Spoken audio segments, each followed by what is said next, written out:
As the comment period ends for year-round sales of E15, biofuel groups look to the EPA to complete the rulemaking process by June 1st, the start of the summer driving season. Joining us now is American Coalition for Ethanol CEO Brian Jennings. Thanks for joining us, Brian. So the comment period has closed. What is next in the rulemaking process for E15, and do you think we will get it done in time for June 1? Well, Christina, the next step in the process is for EPA to read the more than 80,000 comments that were submitted by groups like ours and individuals from around the country. And so they have a lot of work to do between now and the end of the month, and we're hopeful that they can, stay with the schedule, which is to have this rule done by the 31st. But it will be a heavy lift. We'll continue to, keep a watchful eye over them, as will members of Congress, because timing is everything now. We're getting down to crunch time. A heavy lift, but not impossible. What would E15 year-round sales mean for consumers and the industry as a whole? For consumers, it would mean a lower-priced, higher-octane fuel. So it's really a great deal.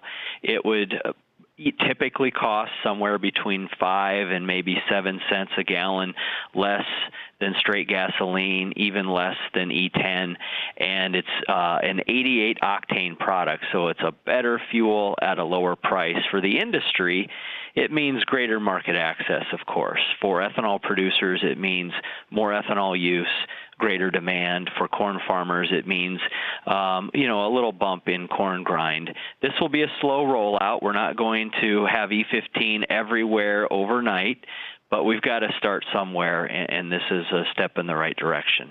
Right, and that's because a lot of gas stations right now just aren't equipped for boosting that E15 up even more. Isn't that the case?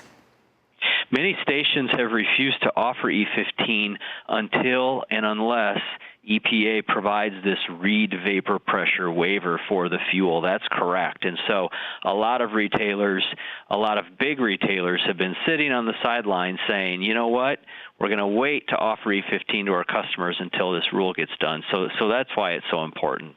Okay, let's switch gears a little bit. What are your thoughts on EPA's proposed RIN reforms?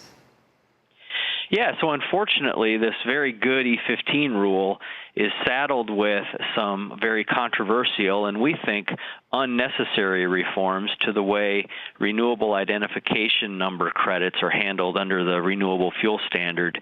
We've asked EPA, Christina, to just scuttle the entire RIN reform part of this rule because we're worried it could sort of bog down the timing of E15.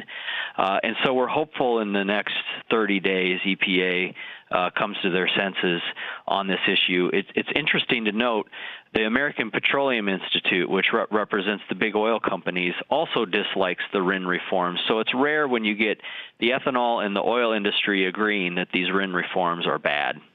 All right. Well, we always appreciate your insight. Thank you so much for joining us, American Coalition for Ethanol CEO Brian Jennings.